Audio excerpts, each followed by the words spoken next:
ドジャースの編成本部長のアンドリュー・フリードマン氏が、ポッドキャスト番組のドジャーステリトリーに出演し、ロングインタビューに答えました。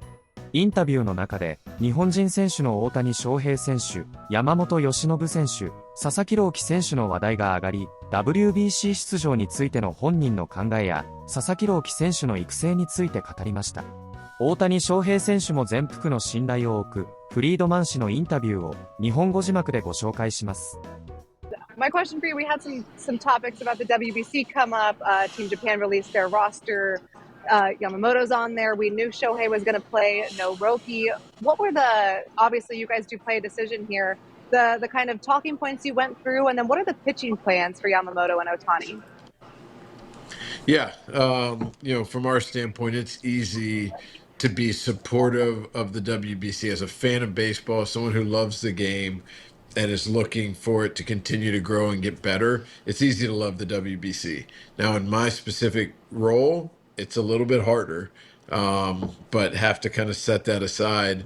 And so our conversations, we understand the immense pride that these guys feel for representing their country and that competition. And, that Ohtani Trout, that just Japan-US game was one of the more fun, because obviously when the Dodgers are playing, I would not describe my experience as fun ever. So watching that game was like, I felt like a fan. Like there was a real level of enjoyment. So I get it. And the reason it is so enjoyable is because of how much pride these guys have and how badly they want to win for their country. And you could feel it. It's palpable. So talking to these guys, it's just about partnering up with them and understanding where they're at, what their thoughts are, how we do it in the best way. We have designs of playing through October. So what does that look like in February, March, and just how to balance all of it. But really good conversations with all those guys. And, at the end of the day, we are supportive.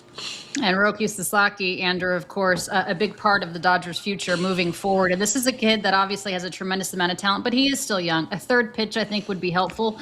Brandon Gomes said that you guys see him as a starter, at least in the onset. Would you be willing to have him perhaps start the season in AAA to continue to work on that third pitch? Or what do you see his role in the immediate future?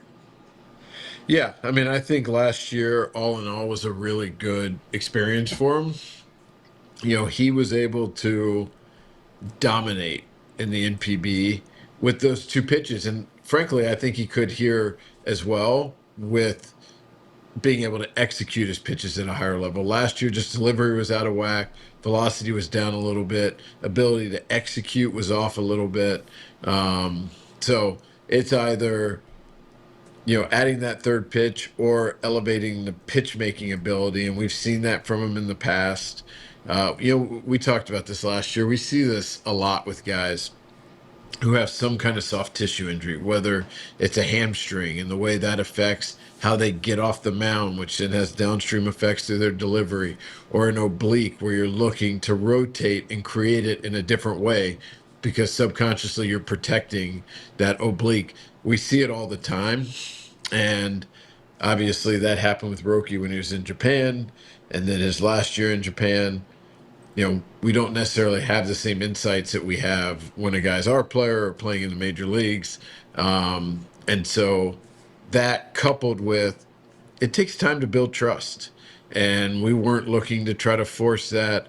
We're playing the long game with Roki, but I feel like we got to a place of a lot more trust, and that comes from, building a relationship.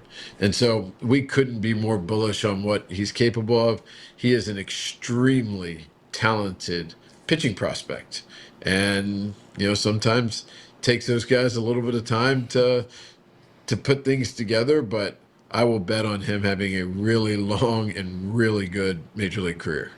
Yeah, it's been my argument for sure, telling people who are like, why don't they just put Roki in the bullpen? Obviously, you won a World Series with him in the bullpen, but you don't bail on somebody with the upside of a starting pitcher. And there's a reason everybody wanted Roki Sasaki last winter. Of course, you guys were lucky enough to be the ones to land him. You got a pretty good landing spot there. And I was wondering, as you're watching the World Series go on, whether it was game 3, whether it was game 6 or game 7, is there any moment that stood out during that World Series, which I think we can all say one of the best fall classics of all time, that stood out to you like, this isn't normal or this is really cool, just as a baseball mind that you were witnessing? Yeah, I mean, it was a very intense series. Everyone keeps talking about how great it was, and I'm sure it was for a lot of people. There were times where I had to like step back and remember to breathe, like to take breaths. Something I'm not very proud of. I may or may not have spiked a bar stool in that game 3. And it's because of the range of emotions. Will Smith hits a ball to center that in my mind is definitely a homer. And Varsho goes back and catches it. And so I'm like, the excitement of the homer to the catch next inning, and I might have accidentally let the Barstool slip. But, game 7, I've always said that the way I am wired, I cannot handle extra innings of game 7 of the World Series. I don't know how people do it. I could not handle it. And it turns out you just do it. Definitely wasn't mentally prepared for it. You're just in it, and it's a surreal feeling. And just the amount of times I have said that, and then to be in it, was pretty surreal. ご視聴いただきありがとうございます。チャンネル登録、高評価お願いします。